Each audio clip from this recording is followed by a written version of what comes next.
அரசாங்கம் ஏங்க கடனை முழுசா தள்ளுபடி பண்ண மாட்டேங்கிறாங்க அப்படின்னு விவசாயிகளுக்குள்ள பெரிய அதிருப்தியும் போராட்டங்களும் போயிட்டு இருக்கு இல்லையா? இத பத்தி சமீபத்துல அமைச்சர் மாரிய வில்சன் என்ன சொல்லியிருக்காரு? விவசாய கடன் தள்ளுபடிக்கு விவசாயிகள் கடுமையான எதிர்ப்பு தெரிவிச்சிருக்காங்க சார். இன்னைக்கு கூட போராட்டங்கள் இதெல்லாம் நடத்திருக்காங்க. நாளைக்கு ஒரு போராட்டங்கள் இருக்கு. எப்படி சார்? விவசாய கடன் தள்ளுபடின்னு பார்த்தீங்கன்னா உங்களுக்கு 2021 ஏஐடிஎம்கே வந்து அவங்க எண்ட் ஆஃப் த பீரியட் வந்து அனௌன்ஸ் பண்ணிட்டு போனது வந்து டிஎம்கே வந்து இம்ப்ளிமெண்ட் பண்ணாங்க. அது 5 இயர்ஸாக அவங்க வந்து ஸ்டேஜ் பை ஸ்டேஜாக பண்ணியிருக்காங்க. அந்த இன்ஸ்டால்மெண்ட்டில் பண்ணியிருக்கிறாங்க ஃபுல் வேவர். பட் இப்போ நம்ம ஆட்சிக்கு வந்த பிறகு 2024 ஆர்பிஐ ஒரு ரூல் சொல்லியிருக்கிறாங்க. 45 நாளுக்குள்ளே நம்ம வந்து வேவரை வந்து வேவ் பண்ணி ஆகணும். ஒன்லி 45 டேஸ் தான் எங்களுக்கு டைம் பீரியடே கொடுத்துருக்குறாங்க. அதை பேஸ் பண்ணி தான் இந்த டிசிஷன் எடுத்திருக்கோம். மற்றபடி எங்களுக்கு வந்து ஃபுல் வேவர் இது லாஸ்ட் இயர் பண்ணுறது கம்பேரிட்டிவ் பண்ணுற மாதிரி எங்களுக்கு வந்து அந்த மாதிரி சுச்சுவேஷன் தான் நிகழல. என்ன ஆர்பிஐ சொல்லியிருக்கிறோம் 45 டேஸ்க்குள்ளே நீங்கள் வேவர் பண்ணிக்கணும். அவங்க இருந்த பீரியடில் அப்படி கிடையாது. அந்த 5 இயர்ஸ் பீரியடில் அவங்க வந்து டோட்டலாக வேவ் பண்ணிட்டாங்க. அது உங்களுக்கும் தெரியும், எல்லாருக்கும் தெரியும். பட் எங்களுக்கு கொடுத்த லிமிட் வந்து ஆர்பிஐ வந்து 2024 ரெகுலேஷன் படி 45 டேஸ் தான் கொடுத்துருக்குறாங்க. அது 5 இயர்ஸ் கொடுக்கல. தேர்தல் அறிக்கைக்கும் செயல்பாட்டுக்கும் முரணாக இருக்குது. இல்லை, உங்களுக்கு பார்த்தீங்கன்னா என்ன ரெகுலேஷன் சொல்லிச்சோ அந்த ரெகுலேஷன் அடிப்படையில் தான் நம்ம வந்து பண்ணியிருக்கிறோம். மேற்கொண்டு டிஸ்கஷன் போயிட்டுருக்கு.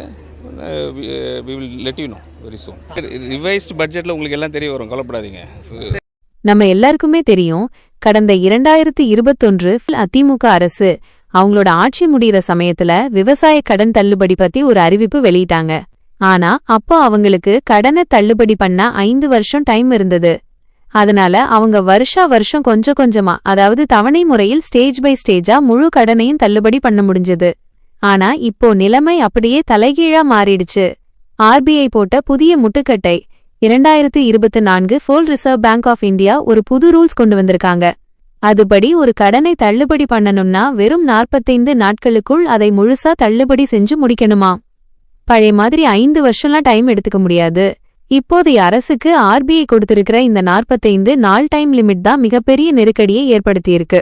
இந்த புது ரெகுலேஷனை பேஸ் பண்ணி தான் அரசாங்கம் இப்போ சில முடிவுகளை எடுக்க வேண்டிய கட்டாயத்துக்கு தள்ளப்பட்டிருக்காங்க. தேர்தலுக்கு முன்னாடி ஒன்னு, இப்போ ஒன்னா?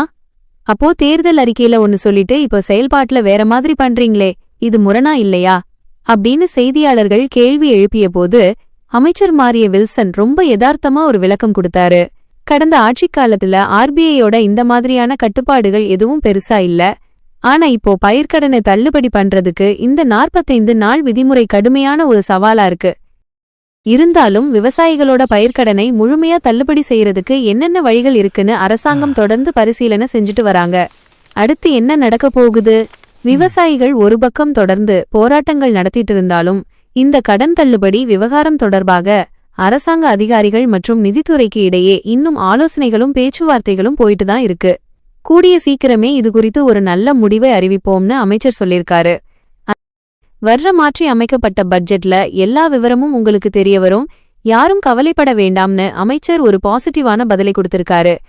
மக்களே, விவசாய கடன் தள்ளுபடி தள்ளி போறதுக்கு பின்னாடி மாநில அரசு மட்டும் காரணமில்ல, ஆர்பிஐயோட இந்த 45 நாள் கெடுவும் ஒரு முக்கிய காரணம் அப்படின்றது தான் இப்போதைய நிலவரம்.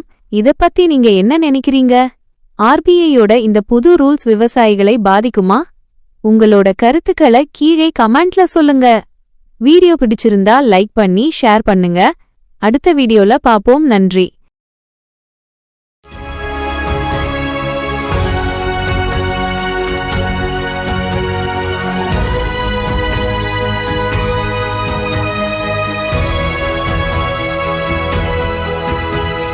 மறக்காம நம்ம சேனலை சப்ஸ்கிரைப் பண்ணிடுங்க.